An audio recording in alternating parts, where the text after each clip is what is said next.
Bonjour, bienvenue à toutes et à tous sur ce podcast dédié à l'écriture de romans. Aujourd'hui, nous allons voir comment créer un héros captivant et crédible. Crédible, très important. Est-il nécessaire d'expliquer en quoi le héros est le pilier de votre histoire? Je pense pas, alors on va donc rentrer immédiatement dans le vif du sujet, à savoir construire un protagoniste captivant et crédible. On va commencer par définir les bases de votre héros.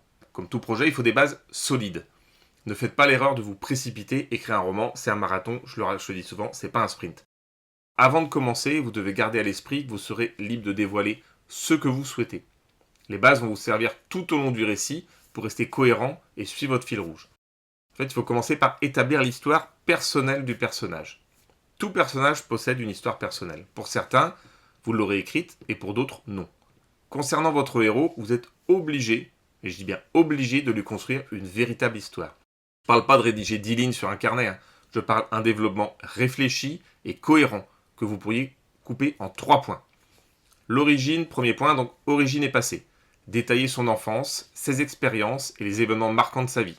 N'hésitez pas à vous inspirer de votre propre vie, de celle de vos proches ou de personnages célèbres. Deuxième point, famille, amis et relations. En fait, les relations de votre protagoniste, elles vont grandement influencer ses décisions et permettront au lecteur de mieux le cerner. Encore une fois, c'est comme dans la vraie vie. Même s'il existe des exceptions, le proverbe « qui se ressemble s'assemble », il se vérifie souvent. Ces liens avec les autres personnages ajoutent du corps et des dimensions au héros. Et troisième point, les valeurs et les croyances. Tout le monde a des principes. Et ce qui est fascinant, c'est qu'ils varient d'une personne à l'autre, car tout est une question de point de vue. Les valeurs vont guider les actions de votre héros et rendre ses décisions compréhensibles pour les lecteurs. J'insiste sur le fait que toutes ces informations sont à ranger de côté. Vous déciderez plus tard ce qui devra être intégré dans votre récit. N'oubliez pas non plus que la vie est une succession de choix. Ce sont eux qui détermineront la nature de votre héros. Donc pensez bien à vos choix. Dans de nombreux romans, le récit est rythmé par les rêves du héros.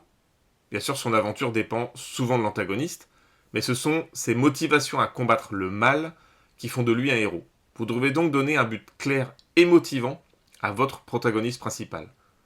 Pourquoi décide-t-il de se lancer dans l'aventure? Ça, c'est une vraie question. Posez-vous la question, pourquoi est-ce qu'il décide de se lancer dans l'aventure? Il aura les motivations évidentes et d'autres plus profondes. La peur ou une ambition personnelle dissimulée peut donner par exemple de la profondeur au protagoniste. Ces fondements intrinsèques peuvent d'ailleurs amener des dilemmes intérieurs qui renforceront la crédibilité de votre personnage principal. Ça aidera aussi le lecteur à s'identifier à lui ou à elle. Vous pouvez élaborer aussi ses forces et ses faiblesses. Alors, il est évident que le protagoniste doit avoir des forces et des faiblesses. C'est ce qui va le rendre crédible et cohérent. Mais le savoir n'est pas suffisant. Vous devrez là aussi poser les bases. Et vous allez devoir jouer habilement entre ces aptitudes pour trouver le bon équilibre. Il faut des forces, c'est évident. Personne n'a envie de suivre un personnage faible en tout point. Et les forces, elles ne sont pas forcément visibles au premier coup d'œil. L'empathie et la pitié, par exemple, sont des qualités qui sont incroyables, que le lecteur, ils ne pourront pas découvrir. En fait, ils vont pouvoir découvrir ces qualités que dans certaines situations. Quelqu'un qui a comme qualité, enfin si on peut appeler ça une qualité, un héros par exemple, un héros de fantasy qui est extrêmement musclé, on va tout de suite le voir parce que l'auteur va décrire en fait la morphologie de la personne, donc on comprend tout de suite c'est quelqu'un de puissant. Par contre l'empathie, il va falloir montrer et suggérer de manière plus subtile ces choses, par une petite action, par un petit message, un petit mot à quelqu'un. Donc en contrepartie, le héros parfait, dans le sens sans défaut, il n'existe pas réellement. Ou alors, il faut réussir à le justifier, à justifier ce héros parfait. Des faiblesses comme une peur de l'échec ou un manque de confiance peuvent aider les lecteurs à mieux comprendre votre héros. Et enfin, je vous invite à créer des contradictions. Attention toutefois à ne pas aller trop loin au risque d'être incohérent. Imaginez un homme fort qui a peur de combattre, une femme belle physiquement qui peut douter d'elle et de sa beauté. Quelle que soit la contradiction, elle doit prendre sa source dans le passé du héros, et très souvent dans son enfance. Imaginez un enfant rabaissé par ses parents, et la suite viendra d'elle-même. Pour achever de définir les bases, gardez à l'esprit que nous connaissons rarement les gens, et qu'ils nous surprennent souvent. Chacun garde pour soi ses secrets, comme ça dans la vie. Il y a plein de gens ont des secrets, et ils les dévoilent pas. Ils les dévoilent que très rarement. Et souvent d'ailleurs, dernièrement, moi, une relation de travail, on va dire, m'a dévoilé quelque chose. m'a dévoilé qu'il avait un TDAH. Il n'y a rien en soi, c'est pas exceptionnel, mais quand même, il a un TDAH qui lui demande de s'organiser dans la vie. Je m'en doutais pas. Enfin, j'avais vu des réactions chez lui, mais je m'en doutais pas. Et quasiment personne n'est au courant. C'est un secret qu'il a voulu garder pour lui. Et c'est une situation bien précise, une relation, on va dire, plus personnelle dans notre relation professionnelle, qui m'a dévoilé cette particularité. Donc voilà, en fait, les gens gardent pour eux leur secret et ils les dévoilent que rarement. Et quand ils les dévoilent, il faut que la situation s'y prête. Donc faites attention, un personnage ne va pas dévoiler une de ses particularités comme ça. C'est forcément une situation qui va rendre le message possible. J'ai pour ma part 2 secrets sur ma personne qui me définissent et que seule une poignée de personnes de mon entourage connaissent, quoi. 5 ou 6 personnes qui connaissent ces 2 secrets que j'ai, quoi. Il en est peut-être de même pour vous, hein, et il en est même certainement de même pour vous. Tout le monde a ses petits secrets. Donc voilà, concernant vos personnages, n'allez pas tout dévoiler au lecteur dès le départ. C'est vraiment important. Ensuite, il va falloir rendre le héros humain et attachant. En fait, votre protagoniste va devoir être attachant au risque de perdre l'empathie de vos lecteurs. Excusez-moi, je cherchais mes mots, mais voilà, je cherchais vraiment. C'est ça en fait. Il y a le risque de perdre l'empathie. Je me souviens d'un lecteur de mon roman La vengeance de Miyachi, et un lecteur m'a dit un jour avoir aimé l'histoire et l'écriture, mais ne pas avoir ressenti de réelle empathie pour mon héros. Je sais qu'on ne peut pas séduire tout le monde, mais ça m'a aidé à me remettre en question. Voilà, parfois on passe à côté. Là, moi, ça m'arrive de passer à côté de plein de bouquins. Là, pour le coup, c'est pas qu'il est passé à côté. L'erreur vient peut-être de moi aussi. Hein, j'ai relu. Mais en tout cas, ça m'a aidé à me remettre en question. J'étais peut-être moi-même passé à côté de quelque chose dans la création de ce personnage, et il fallait jamais que cela se reproduise. C'était vraiment important. Je voulais surtout pas. Les héros, les personnages sont vraiment tout ce qui compte pour moi. Donc voilà, c'est important de se remettre en question. Donc, il faut créer des relations significatives. Tout héros se définit par ses relations. Et il peut arriver qu'elles soient imaginaires ou avec des entités non humaines comme la nature ou un objet. Hein.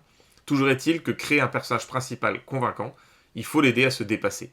Un mentor, un rival, un ennemi omniprésent peuvent permettre de challenger votre héros et surtout de le faire évoluer.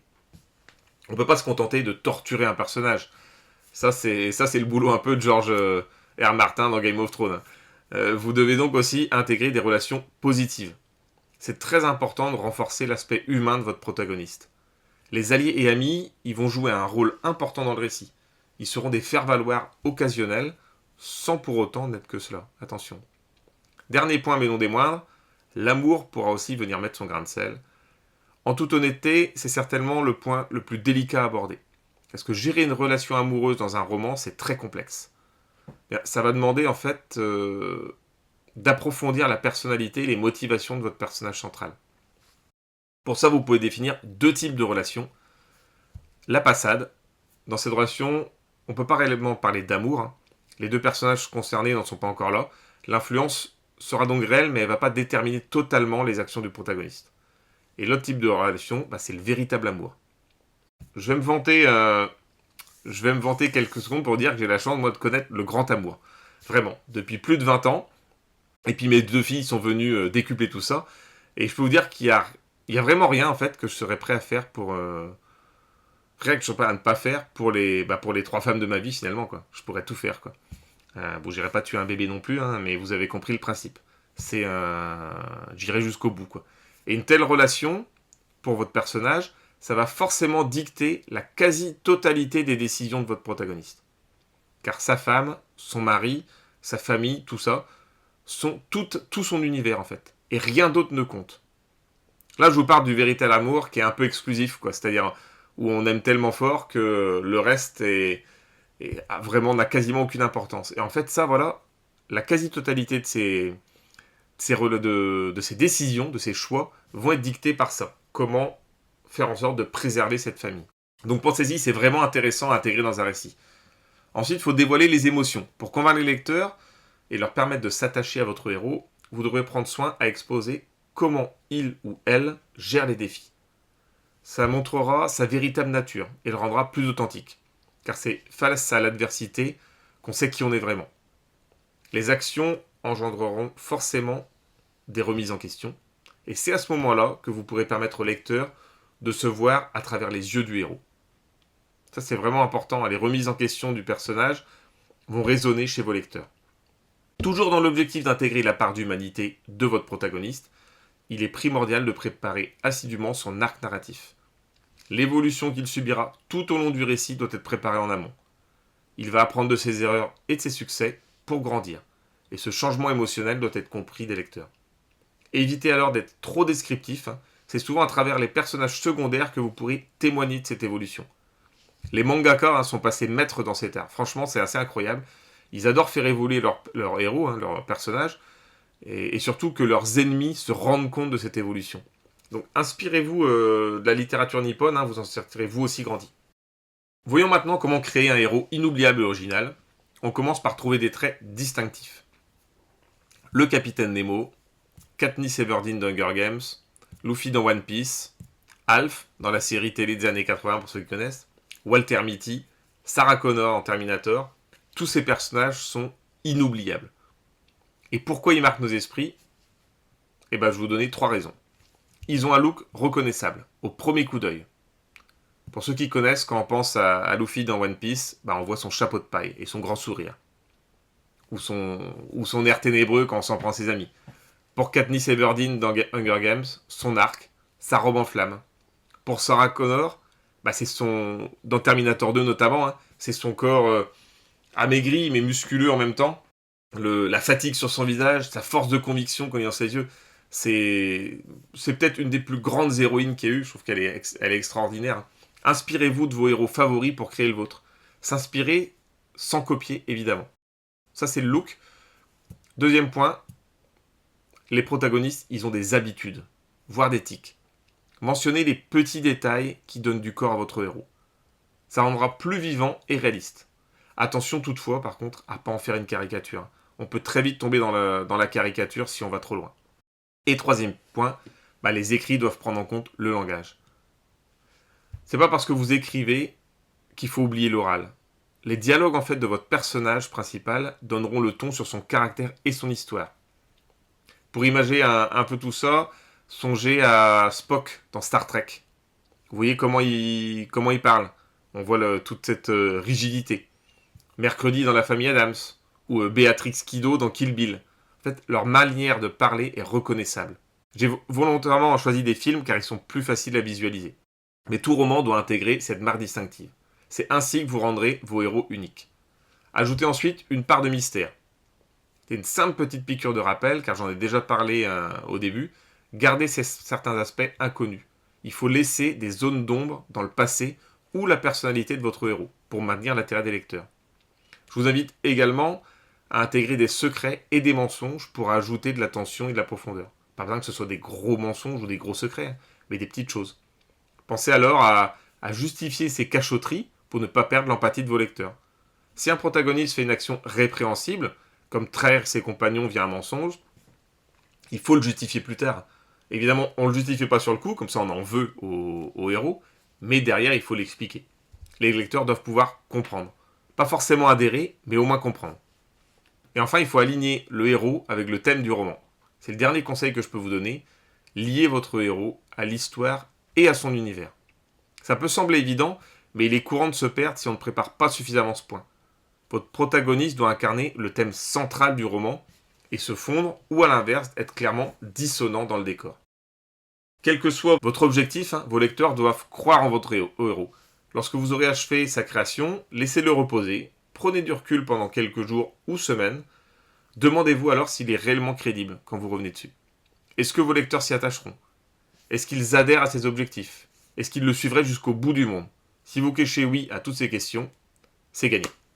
Voilà, merci beaucoup pour votre attention. Si vous avez aimé ce podcast, je vous invite à liker la vidéo, vous inscrire à ma chaîne. N'hésitez pas également à visiter mon site internet. Vous trouvez le lien dans la description. Merci encore et à très bientôt pour de nouvelles astuces d'écriture.